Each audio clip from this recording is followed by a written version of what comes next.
The quarterback of the Cleveland Browns on Friday night is going to be Shedeur Sanders. Joining us right now from the joint practice of the Browns and the Carolina Panthers is none other than Mary Kay Cabot, Cleveland Browns insider. Good to see you again, Mary Kay. How are you?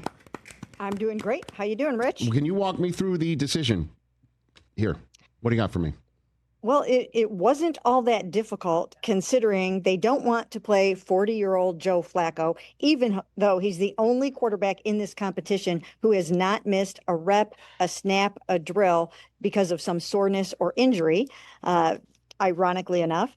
And then you've got Kenny Pickett and Dylan Gabriel both dealing with hamstring injuries. So it was almost an attrition thing. And then also Tyler Huntley joined the team just yesterday. So Shedeur it is, and he will be starting against the Panthers tomorrow. He's not going to have, on Friday night, he's not going to have a lot of first teamers with him in this battle because they're just going to hold a lot of those guys out. But for the most part, he will, he's just going to have to go out there and play some against the first team Panthers defense. Well, it sounds like it's going to play a lot, right? I mean, and when you say first team Panthers defense, that's the sum. It just depends on how long they're going to keep their starters in, because if Stoop Huntley just got there, this looks like it's going to be Shedeur's show, which is a massive opportunity. I think this is a massive opportunity for him. And the question is his readiness, because the conversation I hear about Shedeur sitting at this desk is that he was the one most behind of anybody coming into this competition. And now he can go out and prove either A, that wasn't true, or B, it doesn't matter.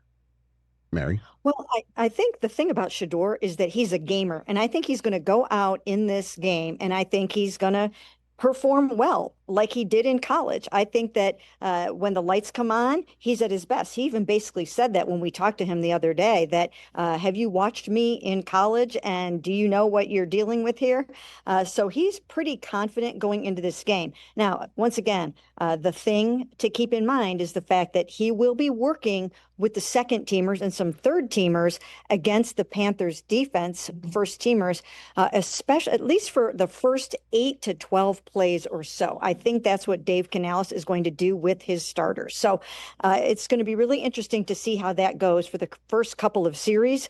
But the thing that Shedeur has done very well in practice, he's shown off his accuracy. That's his superpower in this competition. He led the FBS with a 74% completion percentage last year, and that has shown up in camp. The thing that he's had to work on and catch up on is all the pre-snap stuff that you have to do before you actually get to make that pass. Okay, so walk me through that. What's that learning curve been, and why do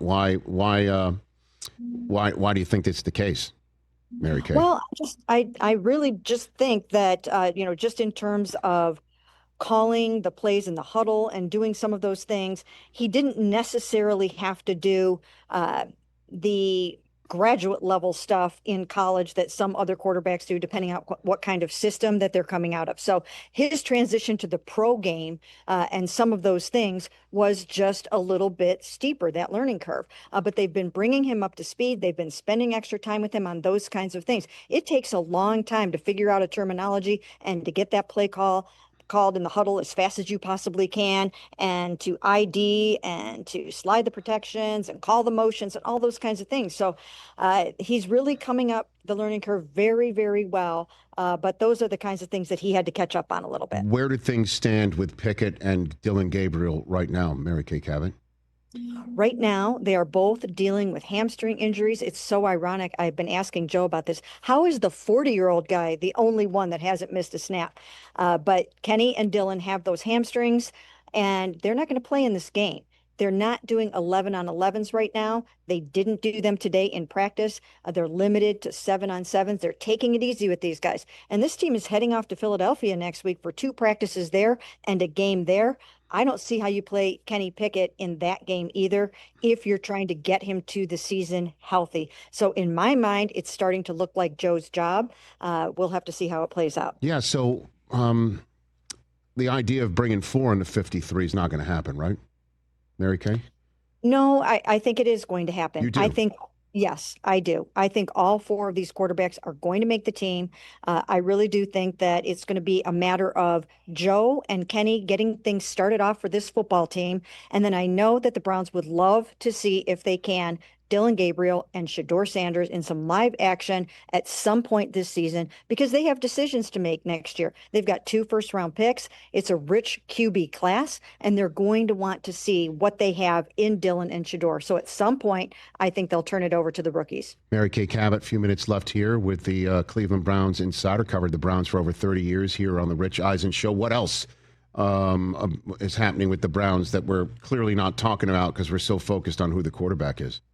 Well, I'm going to stick with the quarterback room for another minute. Okay. So they brought in Tyler Huntley just yesterday. So he suited up, he practiced today, and he will relieve Shedeur in this game. But then I looked out there today, and for the first time, I saw Deshaun Watson out there on the practice field, not in practice clothes because he's on PUP and he is recovering from his retorn Achilles.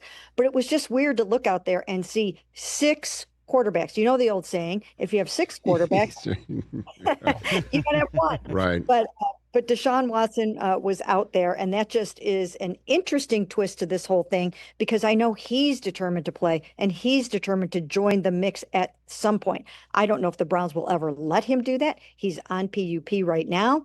I don't think he'll be even healthy until October or November, but to look out there and to see 5 quarterbacks in uniform practicing and then also Deshaun Watson, it was kind of a bizarre sight. I'm sure. Let's just linger there for a second. And I guess, the future at the quarterback position in Cleveland is exactly why somebody brought up Arch Manning to Jimmy and Dee Haslam the other day. You know what I mean? Like it's, as if who's starting week 1 and how do you get through the 18-game crucible of 2025 is not enough. You're looking over the steering wheel. Well, yeah. In addition to watching all of these quarterbacks this year, I really have to do something I usually don't have a lot of time to do, and that is hunker down and watch some college football on Saturdays too. So that's going to be a big point of emphasis, of course, for the Browns this season to see what Arch Manning is up to. Although when we asked Jimmy Haslam about him last week, he said he thinks Arch is going to stay in school for at least 2 years. And Jimmy would probably know because he knows the Manning family, as you know, very, very well. So that's his prediction that he might not be available to them, but it's not going to stop them from going to the games, from scouting him, and from being very ready to pull the trigger if they need to on Arch. So obviously he's one that they'll watch. They'll watch all of the others, and they're really going to have an eye on that 26 QB class. How's my guy Mason Graham looking? He's looking good so far. Yeah, he looks really good. It's fun to see him now in pads where he can really show his explosiveness. And the thing about Mason is that he's learning to do something that he didn't really do all that much at Michigan, and that is just see quarterback, get quarterback, just go for it.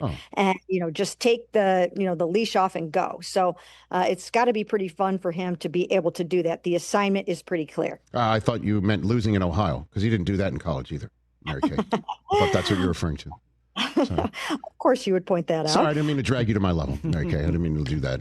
But thank you for the time. I greatly appreciate it. Let's do this again real soon.